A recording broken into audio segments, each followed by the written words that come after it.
মারাত্মক একটা জিনিস ফেসবুক, মানে এটা মানুষকে আর মানুষ রাখে না। যে ব্যক্তি ফেসবুকে আসক্ত তার সাথে কথাবার্তা বলা, লেনদেন, চলাফেরা খুব ডিফিকাল্ট।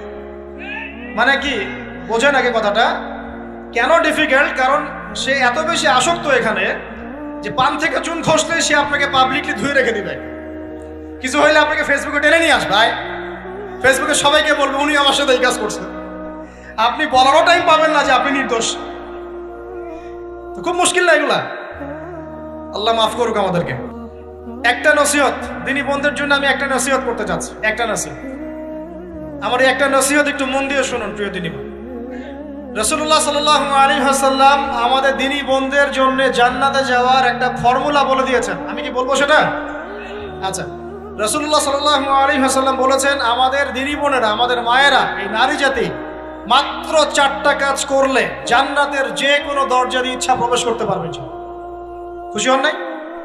কয়টা কাজ? মাত্র 4টা। এক, যদি আমাদের দিনী বোনেরা 5 ওয়াক্ত নামাজটা ওয়াক্ত মতো পড়ে, আল্লাহ পাক তৌফিক দান করুন, বলি আমিন। 2 নাম্বার, যদি তারা রমাদান মাসের রোজাটাকে ঠিক মতো আদায় করতে পারে। 1 নাম্বার 5 ওয়াক্ত নামাজ ঠিকঠাক আদায় করা, 2 নাম্বার রমজান মাসে সওম রাখা, 3 নাম্বার তাদের লজ্জাস্থানের হেফাজত করা, মানে শরঈ পর্দা মেনটেন করা, শরঈ পর্দা মেনটেন করা। এবং আমি বলে দেই, চেহারাটা আপনাদের পর্দার অন্তর্ভুক্ত। এটা নিয়ে অনেক বাকবিতণ্ডা হয় না সমাজে, চেহারা দেখানো যাবে কি যাবে না ইত্যাদি।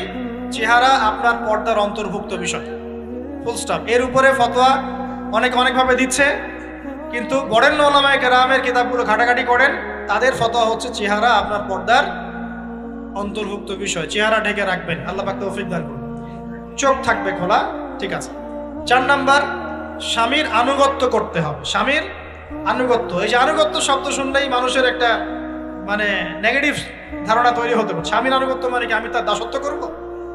আনুগত্য মানে, প্রিয় দিনী বোন, আনুগত্য মানে দাসত্ব নয়। আনুগত্য মানে কোরআন সুন্নাহর যে বিধানগুলো আপনার স্বামী আপনাকে পালন করতে বলবে, আপনি সেগুলো করবেন, আপনি করতে বাধ্য। কিন্তু স্বামী যদি কোরআন সুন্নাহর বাইরে কিছু করতে বলে, সেটা মানতে আপনি বাধ্য নন। স্বামী যদি আপনাকে বলে যে সুদ খাও, এই সুদি এনজিওতে আসো, নাম লেখাও। স্বামী যদি আপনাকে বলে যে আসো বেপরদায় বাইরে যাই, সাজুগুজু করে বের হও, চলো ঘুরে আসে বেপরদায়। স্বামী যদি বলে দেবরকে একটু খাবারটা দিয়ে আসো, আমার অফিসের কলিগ আসছে, খাবার পরিবেশন করো, আসো ডাইনিংয়ে আসো। এই যে হারাম কাজ, বেপরদার আদেশ করছে, সুদের আদেশ করছে, আপনি সেগুলো পালন করবেন। কিন্তু হালাল বৈধ যে কোনো বিষয় আপনি স্বামীর আনুগত্য করবেন, এটা আপনার উপর ফরজ। এই 4টা কাজ যদি আপনি করতে পারেন, জান্নাতের যে কোনো দরজা দিয়ে ইচ্ছা আপনি প্রবেশ করতে পারবেন ইনশাআল্লাহ। আল্লাহ পাক আমাদের দিনী বন্ধুদেরকে এই 4টা কাজ করার তৌফিক দান করুন। আমাদের সবাইকে আল্লাহ পাক জান্নাতের জন্য কবুল করুন, বলি আমিন। এমন ভাবে দান করে যে বাম হাত জানে না ডান হাত কি দান করছে। 5 নাম্বার, এমন ব্যক্তি যে এটা যুবক, এটাও যুবক, যাকে কোনো সুন্দরী নারী আহ্বান করছে জিনার জন্য, সুন্দরী উচ্চ বংশের নারী, যে আসো আমার সাথে জিনা করো। ওই যে ইউসুফ আলাইহিস সালামের মতো, মনে আছে? ইউসুফ আলাইহিস সালামের ঘটনা মনে আছে? আচ্ছা, কিন্তু সেই যুবক বলে, সেই ব্যক্তি বলে ইন্নী আখাফুল্লাহ, আমি আল্লাহকে ভয় করি, আমি তোমার সাথে খারাপ কাজ করতে পারবো। এরকম ছেলে এবং এরকম মেয়ে এখন সমাজে খুঁজে পাওয়া যায় হাতে গোনা, হাতে গোনা। আপনি অনলাইন ঘাটাঘাটি করেন, গুগল করেন, ক্রস চেক করেন, দেখবেন বাংলাদেশের 25 বছরের কম বয়সী ছেলে আর মেয়েদের জেনার হার কত আপনি বের করে দেন। 25 বছরের কম যে যুব সমাজ আমাদের সামনে আছে, তাদের মধ্যে কত % যুবক এখন পর্যন্ত ফিজিক্যাল সম্পর্ক করেনি কারোর সাথে, আপনি খুঁজে বের করতে পারবেন। শুধু ছেলেদের ক্ষেত্রে এটা নয়, মেয়েদের ক্ষেত্রেও আছে। এই যে অনার্স লাইফ পার করার আগেই বহু মেয়ে সতীত্ব নষ্ট করে ফেলছে, বহু ছেলে সতীত্ব নষ্ট করে ফেলছে। কথাগুলো কি রাগ করছেন? আমি আপনাদের ভাই এবং আমি আপনাদেরকে মহব্বত করি। আমরা জেনার পথে যাব না, আমরা হালাল সম্পর্ক থাকবো ইনশাআল্লাহ। যখন আপনি জেনায় চলে যাবেন, আপনার কলব থেকে আল্লাহ নূর নষ্ট হয়ে যাবে। এটা এমন একটা পাপ যেটা করার পর মানুষ আল্লাহর সামনে মাথা তুলে দাঁড়াতে পারে না, লজ্জায় চোখ নেমে যায়, ইবাদতে স্বাদ পায় না। যখন হারাম সম্পর্কে, ফ্রি মিক্সিং, এগুলোতে মানুষ থাকে, ইবাদতে মানুষ স্বাদ পায় না। দিনের পর দিন ইবাদত করে, মনোযোগ আসে না, মন লাগে না, চোখ দিয়ে একটু পানি বের হয় না, আল্লাহর জন্য কাঁদতে পারে না, কারণ মনের মধ্যে তো নূর নাই। আর যখন একটা মেয়ে বেপরদায় থাকে, অনেক ইবাদত করলেও তার এই বেপরদায় থাকার কারণে সমাজের বহু মানুষের চোখের জেনা হয়ে যায়। এতে করে ওই সব মানুষের পাপের ফল এই মেয়েটাকে ভোগ করতে হয় এবং মানুষের চোখের বদনজর লাগে, ওই মেয়ে অসুস্থ হয়ে পড়ে মানসিকভাবে, শারীরিকভাবে। আমি আমাদের যুবক ভাই এবং যুবতীদের বোনদেরকে রিকোয়েস্ট করব, আল্লাহর ওয়াস্তে চরিত্রটাকে পবিত্র রাখার চেষ্টা করুন। আল্লাহ পাক তৌফিক দান করুন। এই যুবককে আল্লাহ পাক আরশের ছায়া দিবেন যে একটা মেয়েকে পেয়েও আল্লাহর ভয় তাকে ভোগ করে নাই। আল্লাহ পাক এরকম যুবক ঘরে ঘরে তৈরি করুন না। তাহলে কি করবেন ভাই? হালাল উপার্জনের ব্যবস্থা করবেন, ব্যাস সরাসরি বিয়ে করে ফেলবেন। পরিবারকে বোঝানোর চেষ্টা করবেন, না বুঝলে আন্দোলন শুরু করবেন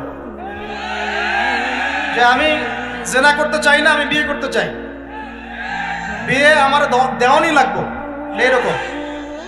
ব্যাস তারপর দেখবেন বাপ মা কেমন করে বিয়ে না দেয়। আল্লাহ সাহায্য করবে ইনশাআল্লাহ। আল্লাহ আমাদের যুবক ভাইদেরকে চরিত্র হেফাজত করার স্বার্থে বিয়েকে সহজ করে দিন। আমি আবার কাউরে নিয়ে পালায় যায় না, ওই কাজ করতে যায় না কিন্তু আবার, ঠিক আছে? কারণ এভাবে কোর্টে গিয়েও যদি একটা মেয়ে বিয়ে করে, এই বিয়ের জায়েজ না জায়েজ নিয়ে অনেক কথা আছে। অতএব এইসব ঝুঁকির মধ্যে যাবেন না, বাসায় বোঝানোর চেষ্টা করবেন। আর এক শ্রেণীর ব্যক্তি আছে যাদেরকে আল্লাহ পাক আরশের ছায়া দিবেন। তারা কারা? যারা গোপনে আল্লাহকে স্মরণ করে কাঁদতে পারে। বলি সুবহানাল্লাহ। এখন এই দুটো হাদিসের মধ্যে যুবকদের অবস্থান কি পেয়েছেন? আচ্ছা, আরেকটা শোনাই এবার। নবী সাল্লাল্লাহু আলাইহি ওয়াসাল্লাম বলেছেন, 5টা জিনিস আসার আগেই 5টা বিষয়কে মূল্যায়ন করো। 1, তোমার বার্ধক্য আসার আগেই তোমার যৌবনকে মূল্যায়ন করো। যৌবনের গুরুত্ব পেলেন তো এবার? তোমার মৌত আসার আগেই তোমার জীবনকে মূল্যায়ন করো। অসচ্ছলতা আসার আগেই সচ্ছলতাকে মূল্যায়ন করো। অসুস্থতা আসার আগেই সুস্থতাকে মূল্যায়ন করো। এবং এই যে কথাটা বললাম যে তোমার বার্ধক্য আসার আগেই যৌবনকালটাকে মূল্যায়ন করো। এই হাদিসগুলোর মধ্যে আমরা সংক্ষিপ্ত পরিসরে যৌবনকালের গুরুত্ব পাচ্ছি কিনা ভাই? এখন এই যৌবনকালটা আমাদের কাটানো উচিত আল্লাহ পাকের ইবাদতের মধ্য দিয়ে। এই যৌবনকালটা আমাদের কাটানো উচিত কয়েকটা বিষয়ের মধ্য দিয়ে। তার মধ্যে আমি 10টা পয়েন্ট আপনাকে বলবো। কয়টা ভাই? 10টা। 1, এই যৌবনকালে সবার আগে আমাদের কর্তব্য হচ্ছে দ্বীনের ইলম অর্জন করা। কি করা ভাই? দ্বীনের ইলম অর্জন বলতে আমি কি বোঝাচ্ছি? দ্বীনি ইলম অর্জন বলতে আপনাকে আমি বোঝাচ্ছি যে কমপক্ষে কোরআনটুকু তেলাওয়াত করতে শিখুন, হাদিসগুলো পড়তে শিখুন, ইসলামী বইপত্র পড়াশোনা করুন, পাশাপাশি জেনারেল সাবজেক্টগুলো পড়াশোনা করুন। এদিকে আপনি এগিয়ে যান, এদিকেও এগিয়ে যান, দুই দিকে আগাতে থাকেন। এর পাশাপাশি বরেণ্য ওলামায়ে কেরামদের সহবতে থাকার চেষ্টা করেন। যারা রিনাউন্ড এবং বরেণ্য ওলামায়ে কেরাম, তাদের সহবতে থাকার চেষ্টা করেন। ইলম অর্জনের অনেক ধাপ আছে। শুরু করেন কোরআন তেলাওয়াত দিয়ে, তারপরে আস্তে আস্তে হাদিসে যান, কোরআনের তাফসীরে যান, ইতিহাস পড়েন, ইসলামের ইতিহাস পড়েন, ইসলামিক অর্থনীতি পড়েন, রাসূলের জীবনী সিরাত পড়ে দেখেন, ইসলামিক ফিকহের বইগুলো পড়ে দেখেন। আস্তে আস্তে গ্র্যাজুয়ালি আপনি সামনে যান। এই সিলেবাসটা আপনি কোত্থেকে পাবেন? এই সিলেবাসটা দেখবেন প্রত্যেক জেলায় জেলায় বরেণ্য কওমি ওলামায়ে কেরাম আছেন না, তাদের সাথে পরামর্শ করবেন, আপনাকে সুন্দর সিলেবাস করে দেবে ইনশাআল্লাহ। এইভাবে আপনি পড়াশোনা করবেন এবং ওস্তাদের সাথে থেকে পড়াশোনা করবেন। একা একা সবকিছু করা যায়? একা একা সবকিছু করা যায় না। একটা সিলসিলা লাগে, একটা ওস্তাদের সহবত লাগে, নাকি? একা একা কি কোরআন সুন্নাহ সব বুঝে ফেলতে পারবেন আপনি? তাই মনে হয়? কখনোই না। অতএব বরেণ্য আলেমদের সহবত লাগবে, আবার আপনার চেষ্টাও লাগবে। আল্লাহ পাক তৌফিক দান করুন। এই যৌবনকালের প্রথম কাজ কি ভাই? ইলম অর্জন করা। 2 নাম্বার, এই যৌবনকালে আমরা যে পরিমাণ ফিজিক্যালি ফিট থাকি, শরীরে শক্তি থাকে, উদ্যম থাকে, আমাদের বয়সটা 40-50 হয়ে গেলে সেটা থাকবে না। থাকবে? অতএব এই যৌবনকালে বেশি বেশি ইবাদত করতে থাকেন। আল্লাহ পাক তৌফিক দান। এই যৌবনকালে 5 ওয়াক্ত নামাজ তো পড়বেনই, এর পাশাপাশি নফল নামাজগুলো পড়ার চেষ্টা করুন। এর পাশাপাশি আপনি চেষ্টা করবেন তাহাজ্জুদের ওয়াক্তে একটু নামাজ পড়ার জন্য, কমপক্ষে 2 রাকাত, কমপক্ষে 2 রাকাত, অ্যাটলিস্ট 2 রাকাত নামাজ তাহাজ্জুদের সময় পড়ার চেষ্টা করি। আল্লাহ আমাকে তৌফিক দেখ, আপনাদের সবাইকে তৌফিক দান। ওই সময় আপনি যে দোয়াই করবেন আল্লাহর কাছে কবুল হবে ইনশাআল্লাহ। যে দোয়াই করবেন আল্লাহ কবুল করবেন ইনশাআল্লাহ। যদি আপনার রিজিকটা কি হয়? হালাল হয়। হারাম রিজিক দিয়ে ইবাদত কবুল হয়? হারাম রিজিকের দোয়া কবুল হয়? কবুল হয় না। 3 নাম্বার, এই যৌবনকালে আমরা রাসূলের সুন্নতের উপর বেশি আমল করবো ইনশাআল্লাহ। করা যাবে ইনশাআল্লাহ? তাহলে নিয়াত করতে পারি যে ইনশাআল্লাহ চেহারাগুলো পরিবর্তন হবে। চেহারা পরিবর্তন মানে কি? হ্যাঁ, রাখা যাবে না? এখনো গজায় নাই। প্রত্যেক সপ্তাহে আপনাকে নবীর সুন্নতের উপর এরকম করে কুরবানি এবং জবাই করতে কে বলেছে? নবী সাল্লাল্লাহু আলাইহি ওয়াসাল্লামের সুন্নতকে জবাই করাটা কি ভালো কাজ? হ্যাঁ বলেন তো। আমরা তো এমন অনেক নাপিত ভাইদেরকে চিনি যারা এই ধরনের বক্তব্যগুলো শুনে আলহামদুলিল্লাহ জীবন পরিবর্তন করেছেন। তার দোকানে লিখে দিয়েছেন এখানে চুল কাটা হয়, দাড়ি শেভ করা হয় না। খুশি হন নাই? মুসলিমদের কথা বলছি, অমুসলিমদেরকে নিয়ে আমাদের চিন্তা নাই তো? চিন্তা আছে? একটা কথা মনে রাখবেন, একটু কথাটা মনের কান দিয়ে শোনেন।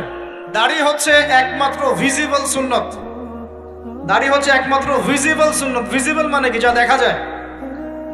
দাড়ি একমাত্র ভিজিবল সুন্নত, দৃশ্যমান সুন্নত, যেটা নিয়ে আপনি আমি কবরে যাবো ইনশাআল্লাহ। আর কোন সাইন দেখে বোঝার বুদ্ধি নাই এই ব্যক্তি কত বড় মুসলিম, কত বড় সুন্নতের পাবন ছিল। খালি কপালের সেজদার দাগ আর চেহারার দাড়ি বাকি থাকবে। কথা বুঝতে পারছেন ভাই? নিয়াত করা যায় একটু দাড়ি ছেড়ে দিব, নাকি দাড়ি রাখলে চাকরি পাবেন না? দাড়ি রাখলে মেয়ে দিবে না নাকি? তো যে মেয়ে দাড়ি রাখলে বিয়ে করতে চায় না তাকে বিয়ে করারও দরকার নাই। আর দাড়ি রাখলে যে চাকরি আপনাকে ছাড়তে হয় ওই চাকরিও করার দরকার নেই।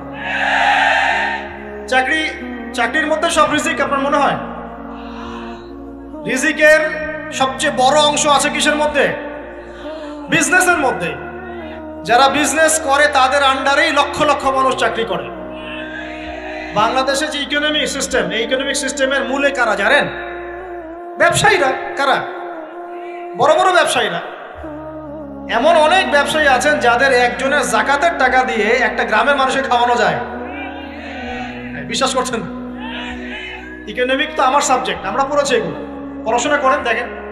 বিজনেস, এরপরে আছে ক্রিয়েটিভ কোনো প্রজেক্ট, এমন কোনো প্রজেক্ট যেটা এখন পর্যন্ত কেউ লঞ্চ করে নাই। এখন অনলাইনে অনেকে আয় করেন না, আজকে থেকে 20 বছর আগে মানুষ এটা করেছিল। এখন অনেক মানুষ বাহির থেকে পড়াশোনা করে দেশে এসে এই যে ডেইরি প্রজেক্ট করছে, পোল্ট্রি করছে, নতুন নতুন অনেক প্রজেক্ট করছে না? কৃষিভিত্তিক অনেক কাজ করছে। তারা কি সচ্ছল না? আমি একজন ভাইয়ের কথা জানি যিনি আলহামদুলিল্লাহ আল্লাহর এই অধম বান্দার ওয়াজ শুনে সুদের চাকরি ছেড়ে দিয়েছিলেন। চাকরি ছেড়ে দিয়ে তিনি চায়ের বিজনেস শুরু করেন, চায়ের বিজনেস। তো ইদানিং জানলাম তিনি এখন মানুষকে টাকা ধার দেন। মাশাআল্লাহ, তিনি এখন মানুষকে টাকা ধার দেন চায়ের ব্যবসা করেই। আর আমাকে তো এখনো মানুষের কাছে হাত পাততে হচ্ছে। কথা বুঝতে পারেন নাই? আল্লাহ পাক তাকে সুদ ছেড়ে দেওয়ার জন্য সচ্ছল করে দিয়েছেন। এই ওসিলা দিয়েই তিনি সচ্ছল হয়েছেন আলহামদুলিল্লাহ। রিজিক কার হাতে? এটা বিশ্বাস করেন, রিজিক আল্লাহর হাতেই। আল্লাহ পাক চাইলে আপনাকে বেহিসাব রিজিক দিবেন ইনশাআল্লাহ। অতএব সুন্নতকে বিসর্জন দিয়ে নয়, সুন্নতে থাকেন, আল্লাহ পথ খুলে দিবেন ইনশাআল্লাহ। আল্লাহ পাক তৌফিক দান করুন। যুবক ভাইদেরকে বলছিলাম, তাহলে প্রথম কাজ আমাদের ইলম অর্জন করা, তারপরে কি ভাই? নামাজের পাবন্দ হওয়া, আর নামাজ ফরজের পাশাপাশি নফলগুলোও চর্চা করা। 3 নম্বর বলেছি রাসূলের সুন্নতের উপর একদম ইস্তেকামা, দৃঢ়ভাবে আমল করা। আর সুন্নত শিখতে হলেই তো 3 দিনের জন্য বেরিয়ে যান, 7 দিনের জন্য, 40 দিনের জন্য বেরিয়ে যান। সুন্নত শিখিয়ে আপনাকে বাসায় পাঠাই দেবে ইনশাআল্লাহ। পড়াবে না? অনেক মানুষ মনে করে যে তাদের ওখানে গেলে আমার আকীদা নষ্ট হয়ে যাবে। হ্যাঁ, তাই না? তারা বিভ্রান্ত। হ্যাঁ, নাউজুবিল্লাহ। স্বপ্নে পাওয়া ধর্ম, অনেকে টিটকারি মারে, স্বপ্নে পাওয়া ধর্ম। এইসব ব্যঙ্গের ছাতার মতো আদর্শের দিকে মুখ ফিরাবেন না। মাকবুল জামা, যেগুলো মাকবুল জামা, ক্লাসিক্যাল ইসলামের মধ্যে থাকেন, আপনি বিভ্রান্ত হবেন না। তারা আপনাকে কখনো খারাপ কাজে আদেশ করেছে? কত চোর ডাকাত মদখোর মানুষ সেখানে গিয়ে 5 ওয়াক্ত নামাজি হয়ে গেছে, সুদের ব্যবসা ছেড়ে দিয়েছে, মাদক ছেড়ে দিয়েছে, আল্লাহর ওলি হয়ে গেছে আলহামদুলিল্লাহ। তো আপনাকে তারা সুন্নত শিখিয়ে বাসায় পাঠিয়ে দিবে। এছাড়া আপনি অন্যভাবে শিখতে চলে শিখবেন, সমস্যা কি? যদি মাদ্রাসায় পড়ার তৌফিক থাকে তাহলে পড়বেন। সবাই কি মাদ্রাসায় পড়ার তৌফিক পাবে? পাবে না। নিঃসন্দেহে কিছু মানুষ তৌফিক পাবে, কিছু মানুষ হয়তো পাবে না। যারা পাবে না তারা দিন শিখবে কিভাবে? এভাবেই তো শিখবে। সুন্নতের উপর আমল করতে হবে, এটা সবচেয়ে বড় কথা। আল্লাহ পাক আমাদের সবাইকে সুন্নাহর উপর আমল করে তৌফিক দান করুন। 4 নম্বর ভাই, যৌবনকালে আমরা আমাদের সময়গুলোকে মূল্যায়ন করবো ইনশাআল্লাহ। কথা বুঝতে পারছি ভাই? সময় মূল্যায়ন কেমন? আপনার দিন রাতের একটা রুটিন থাকবে, এলোমেলো লাইফ লিড করবেন না। এই যে আমরা, আল্লাহ মাফ করুক, আমরা এখন 3টায় 2টায় 4টায় ঘুমাই, 12টা 1টা 2টায় উঠি, নাউজুবিল্লাহ। এতে করে কি আমাদের রুটিন লাইফটা ঠিক আছে?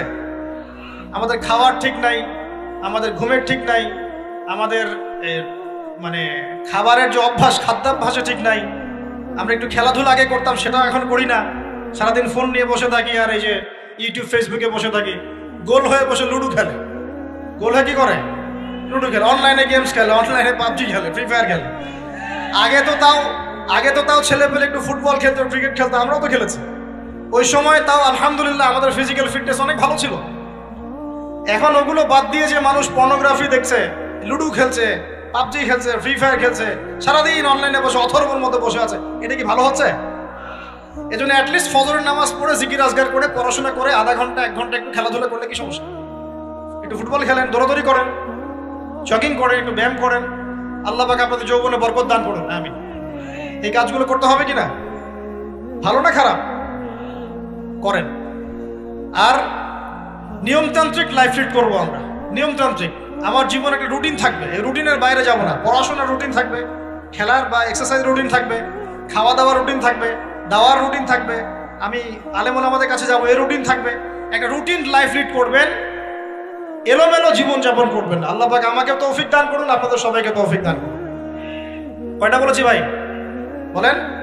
6 নাম্বার, যৌবনকালে সবচেয়ে বেশি বেঁচে থাকবো নারীর ফিতনা থেকে। কি থেকে ভাই? যৌবনকালে সবচেয়ে বেশি বেঁচে থাকবো কি থেকে? একটা হাদিস বলি, নবী সাল্লাল্লাহু আলাইহি ওয়াসাল্লাম বলেছেন, মা তারাকতু বা'দি ফিতনাতান আদাররু আলা রিজালি মিনান নিসা। আমি আমার পরে, নবীজি বলছেন, আমি আমার পরে পুরুষদের জন্য নারীদের চেয়ে ভয়ঙ্কর কোনো ফিতনা রেখে যাই নাই। কেমন ফিতনা?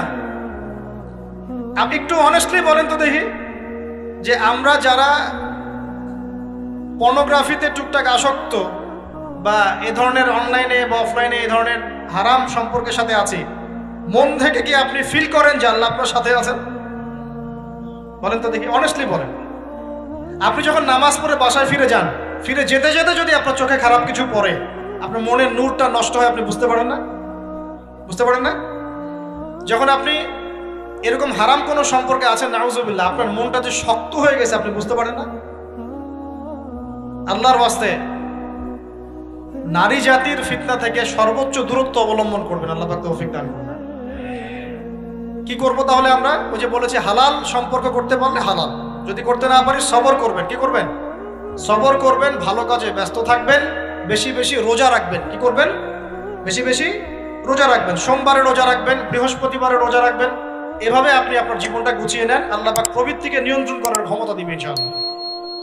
এরপরেও যদি ভুল হয়ে যায়, হতে পারে এই যুগটা ফিতনার যুগ, চরম ফিতনার যুগ। যদি কোনো ভুল হয়ে যায়, খবরদার আপনি হতাশ হবেন না। ভুল হয়ে গেলে কখনো হতাশ হবেন না। হতাশা শয়তানের পক্ষ থেকে আসে, কখনো হতাশ হবেন না। দেন ওযু করে জায়নামাজে দাঁড়িয়ে 2 রাকাত নামাজ পড়ে আল্লাহকে বলবেন, আল্লাহ আমার ভুল হয়ে গেছে, আমাকে মাফ করে দাও। পারা যাবে ইনশাআল্লাহ। জীবনে কখনো হতাশ হবেন না। জীবনে যাই হয়ে যাক না কেন, কখনো হতাশ হবেন না। মনে রাখবেন, আল্লাহ আপনার রব, আল্লাহ আপনার সাথে আছেন ইনশাআল্লাহ। অতএব নারীর ফিতনা থেকে নিজেকে বাঁচিয়ে রাখার চেষ্টা করুন, আল্লাহ পাক তৌফিক ইনায়াত করুন। 7 নাম্বারটা হচ্ছে, এই সমাজ আপনাকে যেভাবে শেখায়, কিভাবে শেখায়? এই যে স্কুল, কলেজ, ইউনিভার্সিটি, চাকরি, বিয়ে, সন্তান প্রতিপালন, আর তারপর ইন্না লিল্লাহি ওয়া ইন্না ইলাইহি রাজিউন, এই তো শেখায় নাকি? সবসময় মনে রাখবেন যে আল্লাহ রাব্বুল আলামিনের পরিকল্পনাই আপনার উপরে সবচেয়ে বেশি অগ্রাধিকার যোগ্য, সমাজের পরিকল্পনা নয়। পরিবার আপনাকে চাপ দিচ্ছে, চাকরি পাস না, পড়াশোনা করিস না, হ্যাঁ পড়াশোনায় কেন তুই 80 নম্বর পাইলি না, কেন চান্স পেলি না, কবে চাকরি পাবি, কবে আমাদেরকে দেখবি, খাওয়াবি, পড়াবি, এই যে চাপগুলো চারপাশ থেকে আসে কিনা? অনেক যুবক দেখা যায় মাদকাসক্ত হয়, অনেকে দেখা যায় আত্মহত্যা করছে ইদানিং, করছে কিনা ভাই? এই শব্দটা থেকে আমি এই পয়েন্টটা আজকে লিখেছিলাম যে ভুলেও আল্লাহর প্রতি বিশ্বাস এবং তাওয়াক্কুল হারাবেন না। সমাজ যেভাবে শেখায়, সমাজ চারপাশে যে চাপ আপনাকে দিচ্ছে, এই চাপে নিজে গা ভাসিয়ে দিবেন না। আপনি আল্লাহর কাছে দোয়া করবেন, আল্লাহর কাছে পথ চেয়ে নেবেন এবং আল্লাহর প্রতি তাওয়াক্কুল ভরসা করবেন, কখনো আত্মহত্যার পথ বেছে নেবেন। কি হয়েছে? 80 নাম্বার পান নাই তো কি হয়েছে? আপনি চেষ্টা করেছেন কিন্তু চান্স পান নাই তো কি হয়েছে? চেষ্টা তো করেছেন আপনি চেষ্টা করেছেন ইউনিভার্সিটিতে চান্সের জন্য, আপনি চান্স পাইনি, চেষ্টা করেছেন আপনি, বাস চেষ্টা করেছেন, পাই নাই, তাকদিরে ছিল পাই নাই, বাস আমি আমার চেষ্টা করেছি। কখনোই আত্মহত্যার পথ বেছে নেবেন না। আর আমরা পিতা মাতাদেরকে রিকোয়েস্ট করব, কোনো অবস্থাতেই সন্তানকে এত বেশি চাপ দিবেন না যে সন্তানটার এই কোমরটাই ভেঙে চলবে। এই সমস্যাগুলো দিন দিন বাড়ছে সমাজের মধ্যে। কেন এত চাপ দিচ্ছেন? তার প্রতিভা কোথায় খুঁজে বের করুন, তাকে জোর করে কেন টেনে লম্বা করার চেষ্টা করছেন? আমাদের সমাজে বাচ্চা হয়ে গেলেই তার পিঠে একটা সিল মেরে দেয়, হয় ডাক্তার না হলে ইঞ্জিনিয়ার। কেন? এর বাইরে কোনো প্রফেশন নাই। আমার সন্তানকে হয় ঢাকা বিশ্ববিদ্যালয়ে চান্স পেতে হবে, না হলে বুয়েটে, না হলে এখানে। এর বাইরে আর কোথাও পড়ারই জায়গা নাই। আর এখানে পড়লেই আমার সে ছেলে বা আমার মেয়ে একদম সবচেয়ে বড় জ্ঞানী হবে, অন্য কোনোভাবে হবে না, এটা গ্যারান্টি দেওয়া আছে? যারা সভ্যতা বিনির্মাণ করেছেন তারা কয়জন বড় বড় ডিগ্রি সার্টিফিকেট পেয়েছেন খুঁজে বের করে দেখেন, খুঁজে বের করে। আমরা ফিলোসফির মধ্যে যে ফিলোসফারদের হিস্ট্রি পড়েছিলাম তাদের মধ্যে বেশিরভাগই দেখা যায় স্কুলেও যায় নাই, কলেজেও যায় না। আছে না? এমন আছে। আমি বলছি না আপনারা যাবেন না, আমি বলছি জ্ঞানের মানদণ্ড এটাই নয় যে আমার সার্টিফিকেট অর্জিত হয়েছে। সার্টিফিকেটটাই জ্ঞানের মানদণ্ড নয় তো। হ্যাঁ, প্রতিযোগিতার একটা জগৎ আছে, আমাকে সে জগৎ উতরাতে হবে। আপনি চেষ্টা করবেন, যদি না হয় তাকদিরে ছিল, হয় নাই, বাস হয়। আমাকে আল্লাহ পাঠিয়েছেন তার ইবাদত করার জন্য, এখানে আত্মহত্যা করার জন্য আল্লাহ আমাকে পাঠান নাই। আমার জীবন যদি দিতেই হয় তাহলে আল্লাহর জন্য দিব ইনশাআল্লাহ। ঠিক আছে কথা? বাস, দুনিয়ার জন্য নয়। আল্লাহ পাক বোঝার তৌফিক দান করুন। কটা বললাম? 7টা না 8টা? 7টা। 8 নাম্বারটা ইম্পর্টেন্ট এবং এটা আপনাদের জন্য মজাদার। সেটা হলো 8 নাম্বারটা বেশি ইম্পর্টেন্ট। এটা হচ্ছে দিনের পথে চলার ক্ষেত্রে আপনি অনেক রকম মতবাদ পাবেন সামনে। কেউ বলবে আমারটা সঠিক, কেউ বলবে না ওরটা নয়, আমারটা সঠিক, কেউ বলবে না আমার দলটা সঠিক, কেউ বলবে না ওর সংগঠন সঠিক। এগুলো আপনার কান ভারী করে ফেলবে একদম। তখন মনে হবে যে আগেই ভালো ছিলাম রে ভাই, নামাজ পড়তাম না, এখন নামাজ পড়া শুরু করে দেখলাম যে আরে হাতটা বাঁধবো কোথায় এটাই তো ফিক্স করতে পারতেছি না। এখন আমার কিছু তো অভিজ্ঞতা আছে ভাই, নাকি ভাই? ওর আলোকে একটা কথা বল, সেটা হলো সমাজে কিছু ইখতিলাফি মাসআলা আছে, এই মাসআলাগুলো কানেও ঢুকাবেন না। আপনি ইবাদতের মধ্য দিয়ে আল্লাহকে পাওয়ার চেষ্টা করুন। এবং চিরায়ত একটা ইসলাম আমরা ফলো করছি না, এই ইসলামের মধ্যে এমন কিছু নাই যেটা আপনাকে জাহান্নামে নিয়ে যাবে, এমন কিছু নাই। হ্যাঁ, প্রত্যেকটা ঘরানার মধ্যে কিছু বিভ্রান্ত মানুষ থাকতে পারে, এমন কিছু মানুষ এমন আমল করছে যে আমলটা হয়তো কোরআন এবং হাদিসে নাই। এটা তার সমস্যা, কোরআন সুন্নাহর সমস্যা নয়। কথা বুঝতে পারছেন? এটা তার সমস্যা, সেই বেদাতটা করছে, সেই শিরকটা করছে। তার মানে এই নয় যে কোরআন হাদিস আমাকে শিরক শিখিয়েছে, বেদাত শিখিয়েছে। কোরআন এবং হাদিসে যেটা আছে এটা সুন্দর এবং এটা চিরায়ত একটা ক্লাসিক্যাল ইসলাম আমাদের কন্টিনেন্টে আছে, বাংলাদেশেও আছে। এখানে থাকলে আপনি বিভ্রান্ত হবেন না ইনশাআল্লাহ তাআলা। বরেণ্য ওলামায়ে কেরামদের কাছে গিয়ে অন্তত একজন হকপন্থী আলেমের সাথে পরামর্শ করে আপনি আমল করার চেষ্টা করুন। আর যে বিষয়গুলো নিয়ে ইখতিলাফ আছে এগুলো নিয়ে সমাজে মতপার্থক্য সৃষ্টি করে সমাজটাকে বিভক্ত করতে যায় না। আল্লাহর ওয়াস্তে মসজিদ ভাগ করতে যায় না, সমাজকে ভাগ করতে যায় না। জাতিগত ঐক্যটা রক্ষা করেন, আল্লাহ পাক বোঝার তৌফিক দান। আর যদি মানুষের মধ্যে খারাপ কিছু দেখি, ওই খারাপ কিছু বিষয়টা আমি এড়িয়ে যাবো ইনশাআল্লাহ। আর কোনটা ভালো কোনটা খারাপ আমি বুঝবো কিভাবে? আমি 10 জন আলেমের সাথে পরামর্শ করবো, বাস। আমি এত বড় আলেম নই, তাহলে আমি 10 জন আলেমের সাথে পরামর্শ করবো যে হুজুর এই বিষয়টা চলছে, এটা সম্পর্কে আসলে বিষয়টা কি। একটা ঘরানার দিকে কখনো আপনি সাম্প্রদায়িকভাবে বায়াসড হয়ে যাবেন না। আপনি আপনার চিন্তাটাকে লিবারেল রাখবেন, হকটা যেখানে পাবো সেটা নিব ইনশাআল্লাহ। এমন নয় যে উনি বলেছেন বলেই হক আর কারোটা নিব না, ওনারটাই নিব, এভাবে চিন্তা করবেন না। হক যেখানে আছে সেখানে যাবেন আপনি ইনশাআল্লাহ। আল্লাহ পাক আমাদেরকে বোঝার তৌফিক দান। আর যে ইখতিলাফগুলো আছে এগুলো নিয়ে সমাজকে বিভক্ত করতে যায় না, মতানৈক্য নিয়েই ঐক্য হবে ইনশাআল্লাহ তাআলা। আল্লাহ পাক আমাদেরকে এই কথাটা বোঝার তৌফিক দান। আর শেষের দুটো হলো যৌবনকালে আমরা আমাদের পরবর্তী জীবনের প্রস্তুতি গ্রহণ করবো ইনশাআল্লাহ। কারণ বার্ধক্যের জীবনে আপনি কিন্তু এই কাজগুলো এখন করতে পারছেন, সেগুলো পরে পারবেন না। অতএব এই সময়ে আপনি আপনার রিজিকের একটা অংশ সঞ্চয় করার চেষ্টা করুন, কিছু সাস্টেইনেবল অ্যাসেট করার চেষ্টা করুন, যাতে পরবর্তী বয়সে গিয়ে আপনাকে দিনের দিকে কাজ করার জন্য দুনিয়ার ফিতনায় পড়তে না হয়। আল্লাহ পাক আপনাদেরকে হালাল রিজিকের ব্যবস্থা করে দিন, আমি দোয়া করি, আল্লাহুম্মা আমিন। আর সবশেষ যেটা বলতে চাচ্ছিলাম, দেখুন যৌবনকালে আমরা যা করতে পারবো অন্য সময় পারি না, তাই এই যৌবনেই ইলম অর্জন করে আল্লাহ পাকের দ্বীনের এই দাওয়াতের মেহনত আমরা শহরে শহরে, গ্রামে গঞ্জে, জেলায় উপজেলায়, প্রত্যন্ত অঞ্চলে সমস্ত জায়গায় পৌঁছে দেবো ইনশাআল্লাহ। যৌবনকালে আমরা বেশি বেশি দাওয়াতি কাজ করার চেষ্টা করবো, আল্লাহ পাক তৌফিক দান করুন। যতটুকু জানেন, আপনি এতটুকু জানেন না যে নামাজ পড়তে হয় 5 ওয়াক্ত, তাহলে নিজে পড়েন, মানুষকে নামাজের দাওয়াত। আপনি এতটুকু জানেন না যে ভাই সুদ খাওয়া হারাম, জানেন কি না ভাই? ব্যাস আপনি মানুষকে বলেন যে ভাই হালাল খাই, সুদ না খাই। আপনি এতটুকু জানেন না যে জেনা করা হারাম, বাস আপনি আপনার বন্ধুকে দাওয়াত দেন, ভাই জেনার দিকে যাইস না এবং হারাম অ্যাফেয়ার্সে যাইস না। যতটুকু জানেন অতটুকু মানুষের কাছে পৌঁছে দেন, আল্লাহ পাক তৌফিক দান। যুবক ভাইদেরকে আমি এই 10টা নসিহত করলাম আছে, এই নসিহতগুলো একটু মেনে চলেন, যৌবনটা সুন্দর হবে ইনশাআল্লাহ। এছাড়া আর অনেক নসিহত আছে, এগুলো ওই যে বইগুলোর নাম বলে দিয়েছি, আল্লামা তাকি উসমানী হুজুরের যে বইগুলো, এগুলো পড়েন, ইনশাআল্লাহ দেখবেন আরো অনেক হেদায়েত আপনি পাবেন। মোটা দাগে কথা হচ্ছে ইলম অর্জন করতে হবে। রাজি আছে কিনা ভাই? রাজি আছে কিনা বলেন? ইলম অনুযায়ী আমল বাড়িয়ে দিব, রাজি আছে কিনা? হকপন্থী ওলামায়ে কেরামের সাথে পরামর্শ করে চলবো, রাজি আছে কিনা? আমরা যৌবনকালে হালাল রিজিক অন্বেষণের চেষ্টা করবো, রাজি আছে কিনা? যৌবনের সময়কে বিন্যাস করে চলবো, এলোমেলো জীবন যাপন করবো না, রাজি আছে কিনা? নারীদের ফিতনা থেকে বেঁচে থাকার চেষ্টা করবো, রাজি আছে কিনা? আগামী দিনের জন্য, ইসলামকে এগিয়ে নেওয়ার জন্য দাওয়াতের মেহনত করবো, রাজি আছে কিনা? আচ্ছা, এখন আসেন, এগুলো আমাদের করণীয় ছিল না, আমাদের যুবকরা এখন করছে কি সেটা শুনুন। আমাদের যুবকরা এখন কিশোর গ্যাং করছে। কিশোর গ্যাং কি করছে? আপনাদের পরিবারের কর্তা যারা আছেন তাদেরকে আমি একটু রিকোয়েস্ট করবো, আপনার সন্তানের দিকে খেয়াল রাখেন। আপনার সন্তানকে যত ছোট মনে করছেন, আপনার সন্তান এখন এত ছোট নয়। কিশোর বয়সে সে এমন পাপও করে ফেলেছে যা আপনি এখনো করেন নাই। কিশোর বয়সে এমন এমন পাপ করা তার শেষ যা আপনি এখনো চিন্তাও করতে পারেন না। অতএব সন্তানকে শুধু গায়ে গতরে বড় করলে হয় না। আমরা যে সন্তানকে মানুষ করার জন্য নিজের ঘাম ছেড়ে দিচ্ছি, মানুষ করার অর্থ হচ্ছে ওর আত্মাটাকে গড়ে তোলা, দেহটাকে গড়ে তোলা নয়, তার আত্মাটাকে গড়ে তুলুন। সন্তান থেকে খেয়াল রাখেন। ঢাকা শহরে কিশোর গ্যাংয়ের দৌরত্বে টেকা যাচ্ছে না, রাস্তাঘাটে ছিনতাই করছে, মাদক সেবন করছে, মানুষের সম্পদ মোবাইল ধুপ করে কেড়ে নিয়ে দৌড় দিচ্ছে, এক গ্যাং আরেক গ্যাংয়ের সাথে মারামারি করছে। এগুলো শিখছে কোত্থেকে? এগুলো শিখছে আপনার ওই যে অপসংস্কৃতি দেখে দেখে। পশ্চিম থেকে, আমাদের পার্শ্ববর্তী থেকে অনেক অপসংস্কৃতি ঢুকছে ভিতরে, ওটা দেখে দেখে দেখে দেখে শিখছে কি করতে হয় না। দুইটা গ্যাং তৈরি করছে এবং সিনেমাতে যেমন দেখানো হয় সে নিজেকে ওই রকম করে চিন্তা করা শুরু করেছে। এই কনসেপ্টগুলো মানুষ পাচ্ছে কোথায়?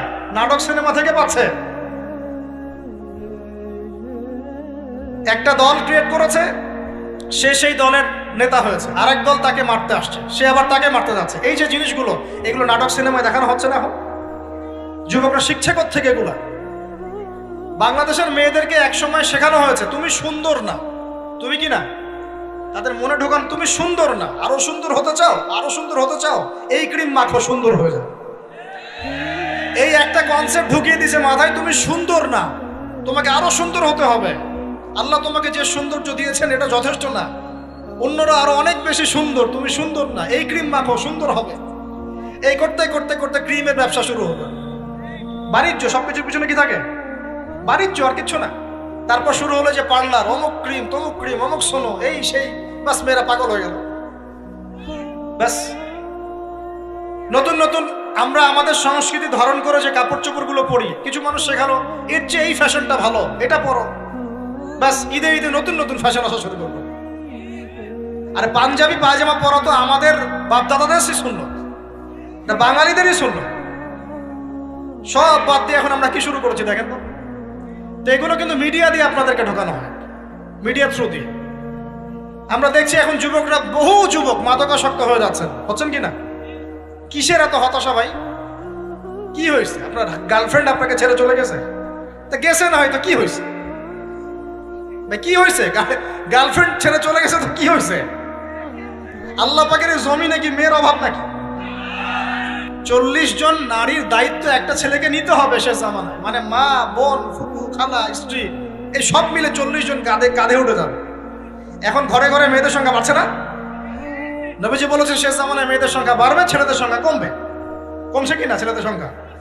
এখন হয়তো এভারেজ 100, 104, পরে দেখবেন আরো বেড়ে গেছে। শুধু আমেরিকার হিস্ট্রি ঘেটে দেখেন, ওখানে ছেলে মেয়ের অনুপাতটা কেমন, কমছে সব জায়গাতে, আরো সামনে কমবে। তো একজন গার্লফ্রেন্ড আপনাকে ছেলে চলে গেছে, ব্যাস জীবনটা উৎসর্গ করে দিতে হবে তার জন্য? এখন কি ফেন্সিডিল, গাঁজা, ইয়াবা এগুলো সেবন করতে হবে? আপনাকে কে সৃষ্টি করেছেন ভাই? কি উদ্দেশ্যে? প্রথমে কি একটা বলেছে, কি উদ্দেশ্যে? আমাকে আল্লাহ পাঠিয়েছেন দুনিয়াতে নামাজ পড়তে, রোজা রাখতে, দিনের প্রচার করতে, দিনের জ্ঞান অর্জন করতে, এই তো। তা আমি একজন মেয়ের জন্য জীবন নষ্ট করে দিব কেন? আমি তাহলে আল্লাহর কাছে কি মুখ দেখাবো আর নবীর কাছে কি মুখ দেখাবো? ওখানে গিয়ে বলবো আল্লাহ আমি আমার অমুক প্রেমিকার জন্য আশেক হয়ে একদম জীবন দিয়ে দিয়েছি, আত্মহত্যা করেছি? গেছে ভাই, যাইতে দেন। যে ব্যক্তি আপনার অবস্থানকে মূল্যায়ন করে নাই সে আপনার যোগ্য ছিল না। এখন আপনি কি করবেন? নিজের অবস্থান উন্নত করেন, আপনার পিছনে লাইন ধরে ঘুরবে ইনশাআল্লাহ। এটাই বাস্তবতা। দুনিয়া খুব খারাপ জিনিস। মানুষ মানুষের অবস্থানকে মূল্যায়ন করে, মানুষ মানুষের অবস্থানকেই মূল্যায়ন করে, কিন্তু আল্লাহ রাব্বুল আলামিন আপনাকে সর্বাবস্থায় ভালোবাসেন। এই যে আমরা এখন অনেক পাপ করছি না, আল্লাহ কি আমাদেরকে আযাব দিয়ে ধ্বংস করে দিয়েছেন? আল্লাহ পাক এখনো আমাদেরকে ভালোবাসেন, রহম করেন, অপেক্ষায় আল্লাহ পাক অপেক্ষা করছেন কখন তওবা করবে, আমি তওবা কবুল করব। এই কখন আমার বান্দা খালি একবার বলে আস্তাগফিরুল্লাহ, আল্লাহ পাক সাথে সাথে মাফ করে দেবেন। আর সেই আল্লাহকে ভুলে আপনি কার পিছনে ছুটছেন? আমরা কিন্তু নিয়াত করতে পারি ভাই যে আমরা যারা ওয়াজ শুনলাম জীবনে কোনোদিন সিগারেটে হাত দিব না ইনশাআল্লাহ। রাজি আছি ভাই? অন্য বড় বড় জিনিস তো বহুত দূরের কথা। আচ্ছা, অনেকে রাজি হয় নাই কেন? আপনারা কি অলরেডি আসক্ত? আমি অনেক ভাইকে দেখেছি মাশাআল্লাহ ইফতার খুলেই একদম বেনসন টানা শুরু করে।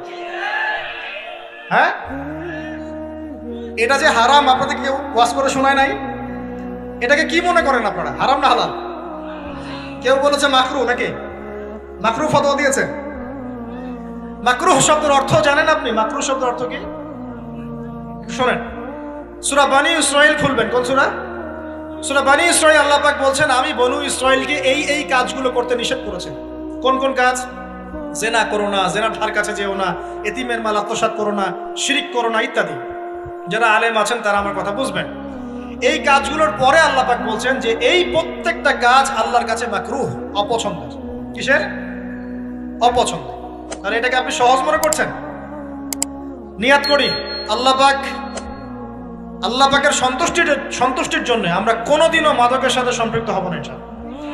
আর বিশ্বাস করেন শুধুমাত্র মাদকদ্রব্য নিয়ন্ত্রণ অধিদপ্তর এই আইন কানুন এগুলো দিয়ে জরিমানা দিয়ে মানুষকে মাদক ছাড়ানো যাচ্ছে না, যাবে না। কেন যাবে না এটা আপনারা খুব ভালো করেই জানেন, আমি বলতে চাচ্ছি না। অনেক সময় মাদক বিরোধী কনসার্ট করে মানুষ, মাদক বিরোধী কনসার্টে ওঠার আগে এক বোতল ডাইল খেয়ে আসে। এগুলো কি বাস্তব কথা বলছি না অবাস্তব কথা বলছি?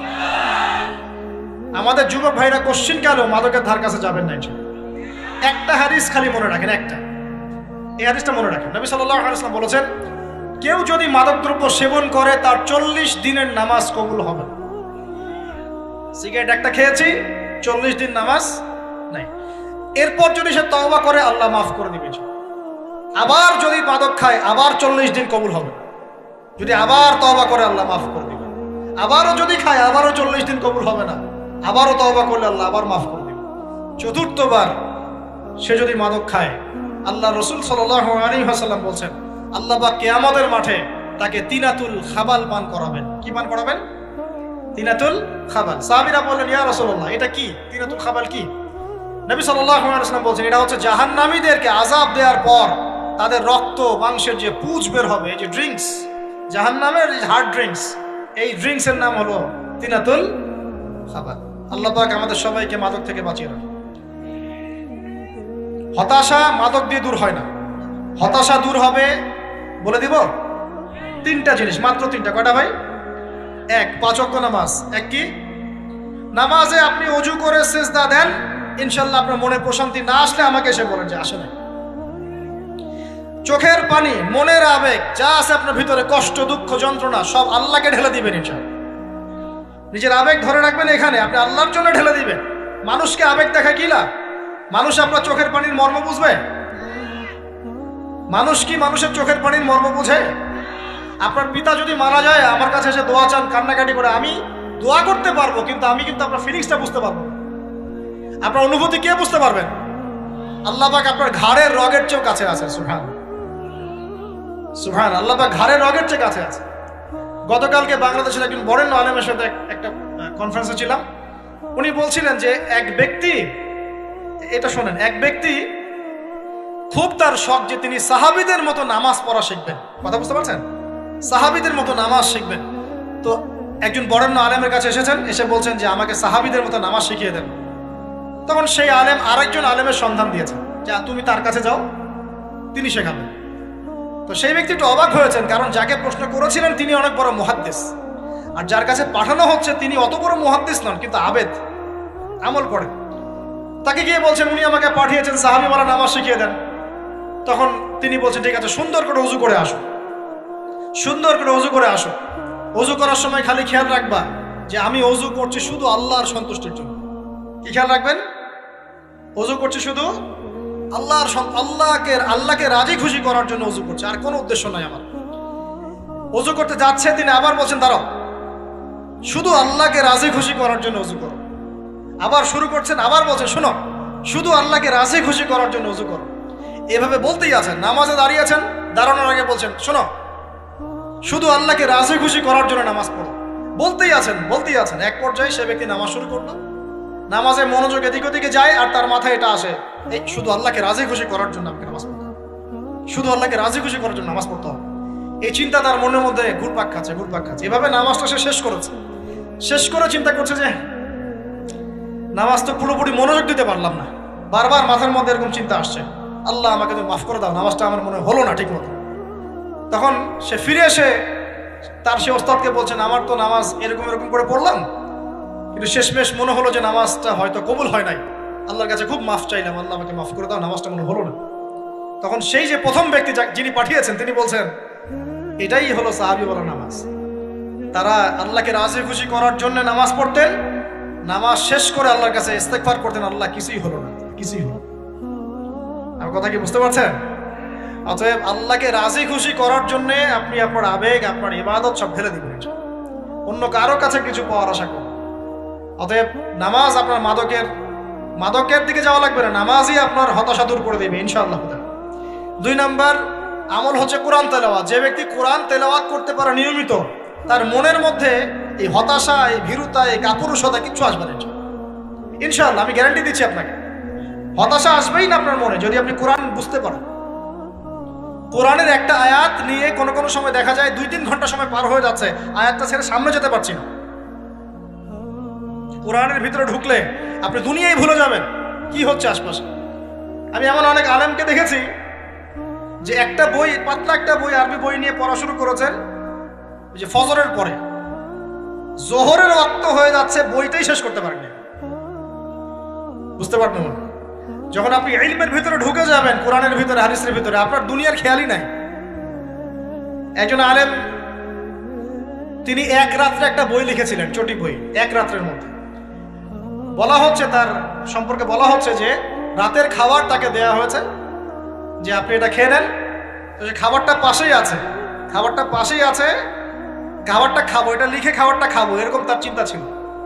ফজর হয়ে গেছে, বই লিখাও শেষ, খাবার এই অবস্থায় পড়ে আছে, ডুবে গেছেন ভিতরে, খাওয়ার মাথায় তার খেয়াল নাই। এরকম হয়। একজন মনীষী, বিখ্যাত মনীষী, রিয়াদুস সালেহীন কিতাবের রাইটার, সংকলক আল্লামা নববী রাহিমাহুল্লাহ, এরকম সারা রাত চলে গেছে, পাশে 2টা খেজুর, ওই 2টা খেজুর খাওয়ারই সময় পান, হাদিস নিয়ে গবেষণা করতে রাত পার হয়ে গেছে। আমি বলতে চাচ্ছি, যখন ইলমের ভিতরে, কোরআন হাদিসের ভিতরে ঢুকে যাবেন, আপনার দুনিয়ার খেয়াল আপনার চলে যাবে, এই টেনশন, হতাশা, এই সেই বাদ। তখনই আল্লাহ পাক আপনাকে তার পক্ষ থেকে রহমত দিবেন, বরকত দিবেন, আল্লাহ আপনার দুনিয়ার কাজগুলো করে দিবেন ইনশাআল্লাহ। তখন দেখবেন কেউ আপনার দুনিয়ার ওই কাজটা করে দিয়েছে, কেউ ওই কাজটা করে দিয়েছে, কেউ বাসায় খাবার পাঠিয়ে দিয়েছে, আল্লাহ পাকই এগুলো করাই দিবেন ইনশাআল্লাহ। তো প্রিয় ভাইরা, মাদকে যাব না আল্লাহর কাছে আসবো? 2 নাম্বার কোরআন তেলাওয়াত, 3 নাম্বার আল্লাহর জিকির। 3 নাম্বার কি ভাই? আল্লাহর জিকির। চলতে ফিরতে সব সময় মুখ চলতে থাকবে, মুখ না চললেও মনে মনে মন তাজা থাকবে, মনে মনে জিকির হতে থাকবে। মনে মনে জিকির করতে পারেন? মুখ নড়বে না, কিন্তু মনে মনে আপনার একটা জিকির হতে থাকবে, সুবহানাল্লাহ বা আলহামদুলিল্লাহ, লা ইলাহা ইল্লাল্লাহ, আল্লাহু আকবার। পারা যাবে? পারে। মানুষের মন কখনো চুপ করে থাকে না, কিন্তু মানুষের মন অলওয়েজ কিছু না কিছু চিন্তা করতেই থাকে, করতে থাকে না, যতক্ষণ না ঘুমায় মানুষ। তো প্রিয় ভাইরা, বেশি বেশি জিকির করবো, সুবহানাল্লাহ, আলহামদুলিল্লাহ, লা ইলাহা ইল্লাল্লাহ, আল্লাহু আকবার, লা হাওলা ওয়ালা কুওয়াতা ইল্লা বিল্লাহ, এগুলো চলতে থাকবে। আল্লাহ পাক তৌফিক দান করুন।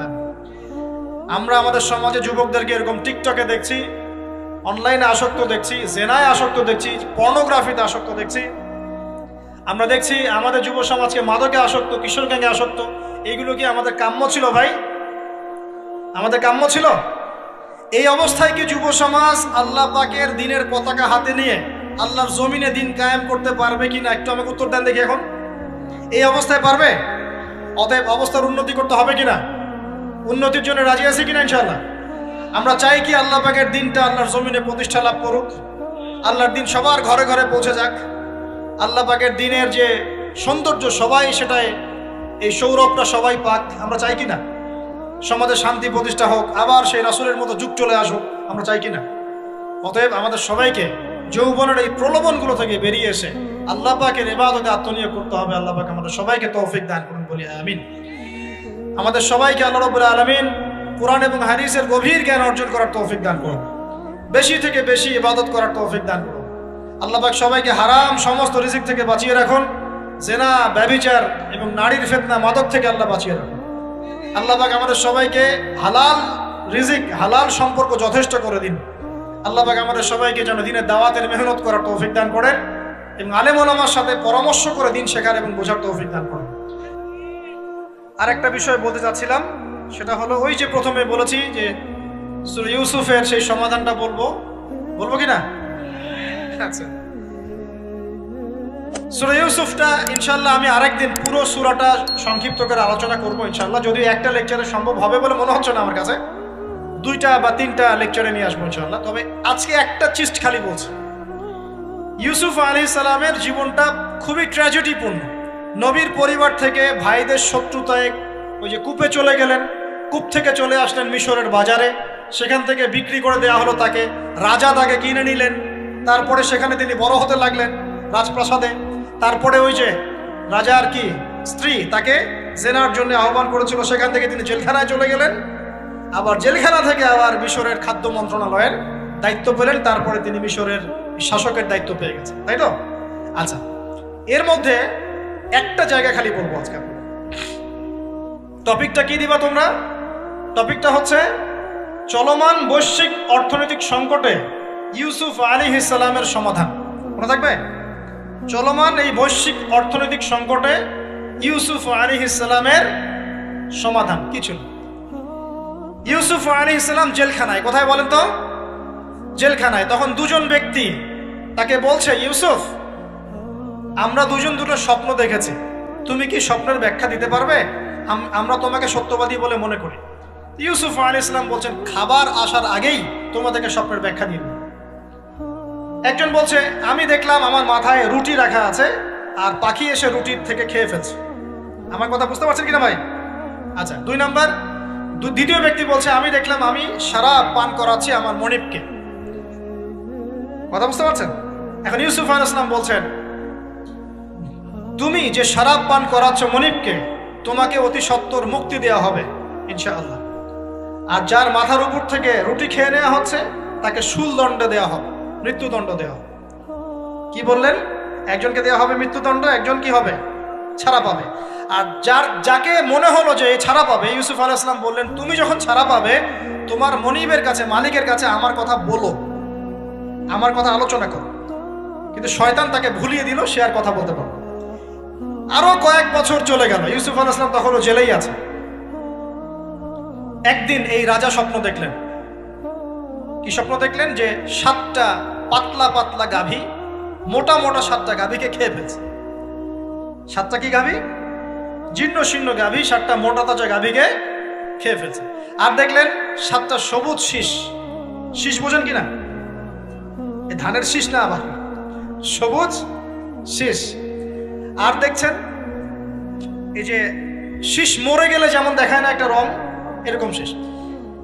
এখন রাজা খুব চিন্তিত হয়ে পড়লেন যে আসলে এই স্বপ্নের কি ব্যাখ্যা। তিনি সবাইকে ডেকে বললেন, স্বপ্নের ব্যাখ্যা কি তোমরা জানো?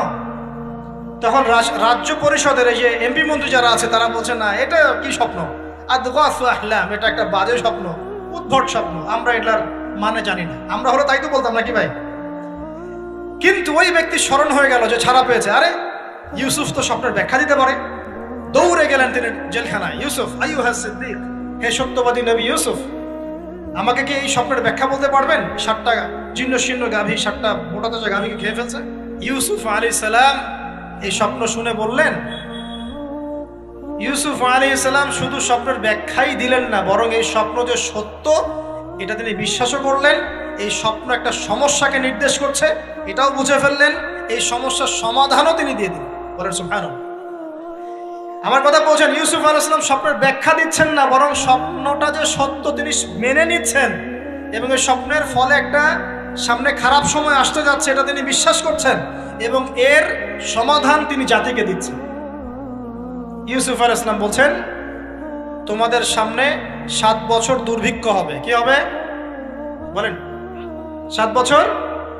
সারা বিশ্বের অর্থনৈতিক প্রেক্ষাপট একটু বিবেচনা করেন তো, যে আমরা একটা খারাপ সময়ের দিকে যাচ্ছি না আস্তে আস্তে, এবং নীরব একটা দুর্ভিক্ষ সারা ওয়ার্ল্ডে চলছে না?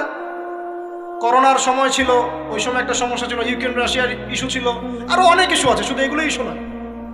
অপচয় ইস্যু আছে, দুর্নীতি ইস্যু আছে, জুলুম আছে, তারপরে যে পারমাণবিক ক্ষেত্রগুলো আছে, বড় বড় পরাশক্তিদের চাপ আছে, অনেক ব্যাপার আছে, রিজার্ভ কমে যাওয়া, অনেক বিষয় আছে। সারা বিশ্ব একটা অর্থনৈতিক মন্দা দেখছে কিনা?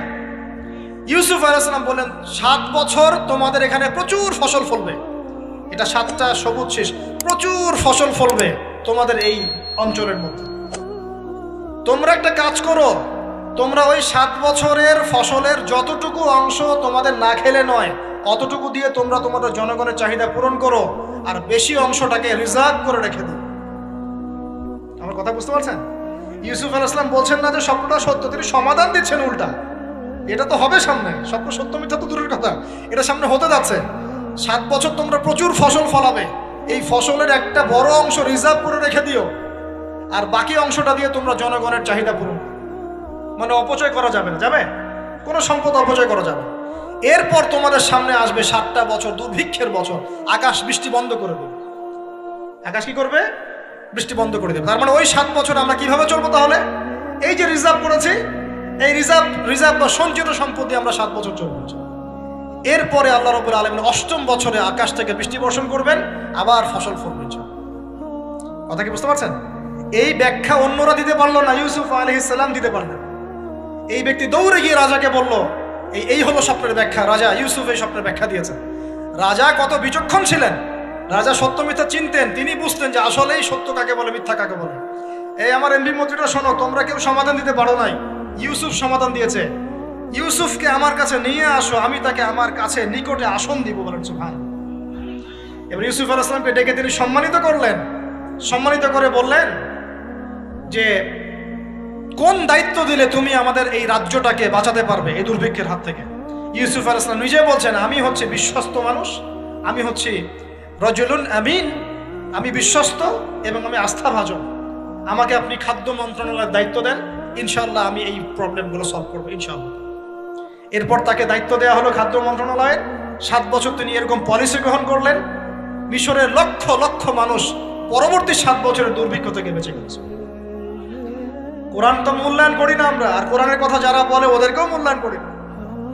এই জন্য আমরা বলছি, বর্তমান চলমান অর্থনৈতিক সংকটের সবচেয়ে বড় বড় সমাধান হচ্ছে এক, ভাই জনগণ হই আর সরকার হই, কোনো সম্পদ অপচয় করা যাবে না। আমরা সম্পদ অপচয় করি না? আপনি উজু করেছেন, আপনি 1 বালতি পানিতে উজু করেছেন, ট্যাপ ছেড়েছেন, মসজিদের 1 বালতি পানি চলে গেছে, কেন পানি অপচয় করবেন? আমাদের 5টা ফ্যানের দরকার নেই বাসায়, আপনি 5টা ফ্যান চালাচ্ছেন কেন? আপনি ঘর থেকে বের হলেন, ফ্যান চলছে, কেন চলছে? ঘর মুছেছেন, ফ্যান ছেড়ে দিয়েছেন, এই যে পাখা বাতাসে শুকাবে মাটি, কেন? এসি চালিয়েছেন, 24 ঘন্টা চালানোর কি দরকার? 2 ঘন্টা চালিয়ে বন্ধ করলে হয়। বিদ্যুতের ব্যাপার, গ্যাসের ব্যাপার, তেলের ব্যাপার, আমরা কি কম অপচয় করি মনে হচ্ছে আপনার কাছে? আমরা প্রচুর অপচয় করি। আর আমরা জনগণরা সাধু না, আমরা বেশি অপচয় করি। আমরা অপচয় করি না ভাই? প্রমাণ আপনি নিজের বাসায় পাবেন। পানির অপচয়, আপনার তেলের অপচয়, আপনার গ্যাসের অপচয়, আপনার বিদ্যুতের অপচয়, এগুলোর উপর কঠিন আইন করা দরকার। অপচয় করলে শাস্তি দিতে হবে, অপচয় করা যাবে না। অপচয় কমালে কি হবে? আমরা সম্পদ বেশি রিজার্ভ করতে পারবো। এই যুগে কি কি সম্পদ রিজার্ভ করলে আমরা সচ্ছল হতে পারবো, এই হেদায়েতগুলো আপনাকে ওই সোকল প্রোটেস্ট্যান্ট মৌলবীরা দিতে পারবে না ইনশাআল্লাহ তাআলা, কারণ তাদের কাছে ইকোনমিক্সের জ্ঞান নাই। এই যুগে যদি আমরা গ্যাস রিজার্ভ করতে পারতাম, তেল রিজার্ভ করতে পারতাম, গোল্ড রিজার্ভ করতে পারতাম, সিলভার রিজার্ভ করতে পারতাম, এবং যে কারেন্সি সারা ওয়ার্ল্ড ওয়াইড চলছে এখন, এগুলোকে রিজার্ভ করতে পারতাম, এবং জনগণের যতটুকুতে প্রয়োজন এতটুকু সাপ্লাই করে বাকিটা রিজার্ভ করে রাখতে পারতাম, আসন্ন সময়ে এটা দিয়ে আমরা বৈশ্বিক সংকট মোকাবেলা করতে পারতাম। আমার কথা রাগ করলেন? আমি কি কারো শত্রু, কোন দলের লোক? আমি আপনাদের জাতির একজন, আপনাদেরই ভাই, আপনার শুভাকাঙ্ক্ষী, এবং আপনি আর আমি, আমরা ভাইয়ের মতো। কিসের মতো? নিজের ভাইয়ের মতো। আপনার গায়ে আঘাত লাগলে আমি কষ্ট পাবো, আপনাকে কে গালি দিলে আমি কষ্ট পাবো। আমাদের জনগণের ক্ষতি হলে আমাদের বুক কাঁদবে না? জনগণের ক্ষতি হলে, দুঃখ দুর্দশা হলে আমাদের বুক কাঁদা উচিত, উচিত কি না? আমাদের সবাইকেই যার যার দায়িত্ব পালন করতে হবে। আমরাও অপচয় বন্ধ করে দিব ইনশাআল্লাহ। তাহলে রাজি আছি ইনশাআল্লাহ? যত বাকি বকেয়া সব আছে সব পরিশোধ করার চেষ্টা করবো ইনশাআল্লাহ। আমরা সরকারি সম্পদ অন্যায়ভাবে আত্মসাৎ করবো না, এবং আমরা আমাদের সমাজে যত দুর্নীতি আছে এটা বন্ধ করতে হবে।